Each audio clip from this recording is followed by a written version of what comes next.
Então, voltando aqui. Agora eu estou com a tabela, né, com o histórico sobre Moseley. Moseley, ele vai romper, como eu tinha dito antes, o paradigma da massa atômica. Ele vai criar um novo paradigma, né, e ele acerta, que é colocar os elementos em ordem crescente do seu número atômico, que é o número de prótons, de sua carga nuclear. A única carga que tem no núcleo são os prótons. E por que ele acertou? Porque não existem dois elementos com o mesmo número de prótons. E porque também ele acertou.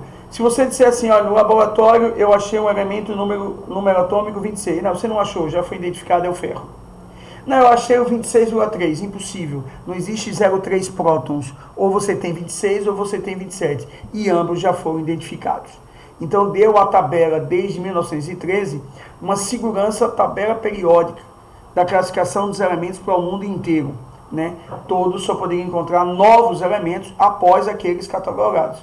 Por quê? Porque cada elemento estava sendo identificado pelo seu número atômico, que é o que representa o elemento químico, a sua carga nuclear.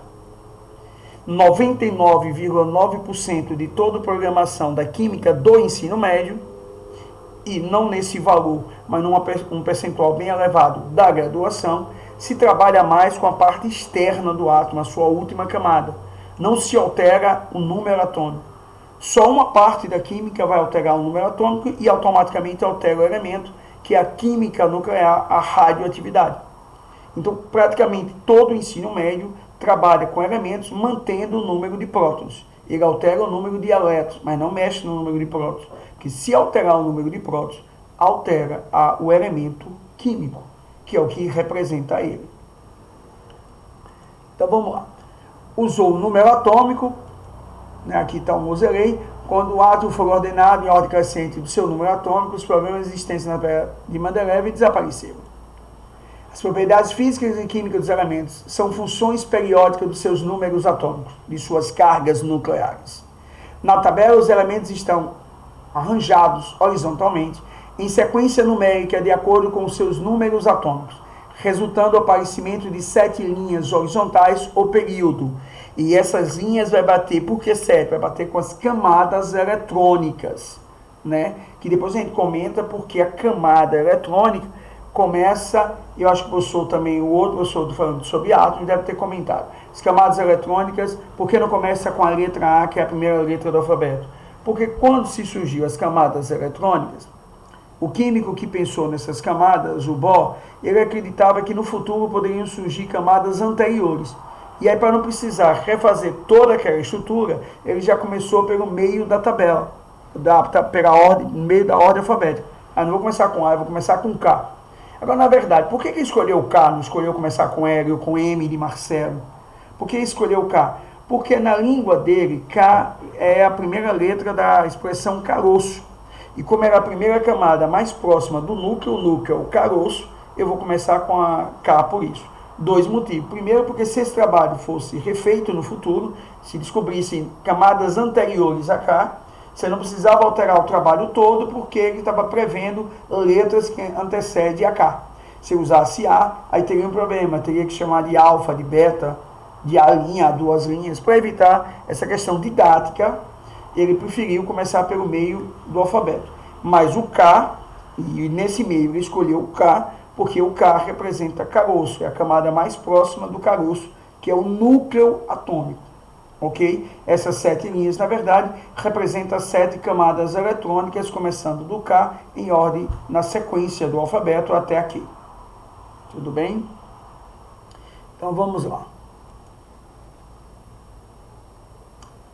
As propriedades físico-químicas da tabela. Pronto.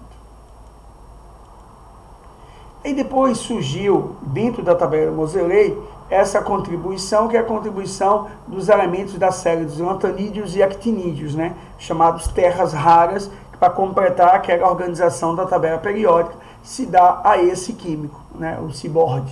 É ele que tem na década de 50, já século XX, bem andado, né? Os elementos atômicos que compõem a chamada série dos lantanídeos, em homenagem ao lantânio, e série dos actinídeos, em homenagem ao actinil. Bom, essa é a parte histórica da tabela periódica. Então, por exemplo, essa é a minha tabela periódica. Repare que cada um faz a tabela do jeito que quer. Na minha tabela, eu mudei cores como eu queria, né? E agora, contanto que eu explique ao aluno o que significa cada coisa dessa. Repare que eu estou optando a substância química encontrada na fase sólida, a pressão de 1 atm a 25 graus, tem essa estrutura opaca. Na fase líquida, ondinha. Na fase gasosa, nuvens. Os metais têm essa cor yellow, os semimetais verde, os ametais essa cor, para mim um verde piscina, né? E como era para o ensino médio, eu pintei de outra cor os gases nobres, mas não precisava. Tudo isso aqui é metal, né? Se perguntar a característica, só existe metal, ametal e semimetal. Não existe gás nobre como característica. Gás nobre é nome de família. Mas como o ensino médio sempre dá destaque aos gases nobres, eu dei destaque. Mas não existe gás nobre como característica. E o hidrogênio à parte, ele na verdade não faz parte dessa família, ele está aqui por um princípio que eu vou explicar também. Agora observe o detalhe, tudo tem que estar detalhado nessa tabela. As colunas no método tradicional, 1A, 2A, 3A, 4A, 5A, 6A, 7A, 8A, e as colunas no método tradicional, a coluna B. O grupo A é chamado representativo, que a gente vai entender por que breve, e o grupo B, elementos de transição externa, interna, que também a gente vai entender breve esse nome. Aí aqui sempre tem, pessoal, e essa é a parte mais importante no vestibular da Consultec, vem uma simbologia. Toda tabela traz sua simbologia. Não sou obrigado a saber. Eu tenho que acompanhar a simbologia. Por exemplo, na minha simbologia, esse número aqui é um número atômico. Está em cima, no canto esquerdo superior. Em algumas tabelas pode estar embaixo, no meio. Correto? Na minha está. Aqui a cor do elemento indica se ele é natural ou artificial. Eu escolhi azul para natural, verde para artificial. Tudo que está verde, porque já é artificial. Aqui a configuração eletrônica mais aproximada desses elementos, mais estáveis. E aí eu informo tudo isso na tabela, como a Consultec informa. Lógico que a da Consultec não é colorida, é preto e branco, mas ela vai informar tudo que você precisa para resolver a questão. Ok? Então ninguém precisa gravar a tabela periódica, ninguém precisa gravar frase com os elementos da tabela periódica, ou eu já sei os sementais, basta silenciar, que geralmente assim saberemos ter posição. Não precisa, toda a tabela dá em destaque os semimetais, à direita são os ametais, à esquerda são os metais.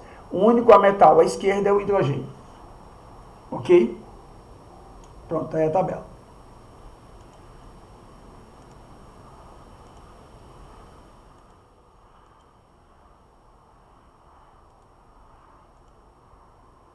Bom, eu tive um probleminha agora. Só um minuto, viu? Deixa eu voltar. Porque ele não respondeu. Não sei por que ele não respondeu. Eu vou...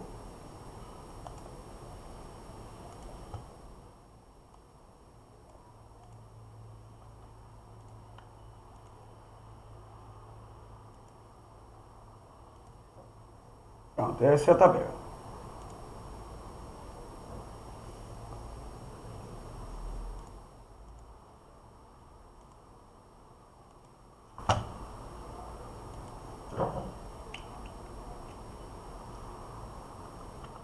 Bom, eu vou dar uma parada aqui para ver o que está acontecendo.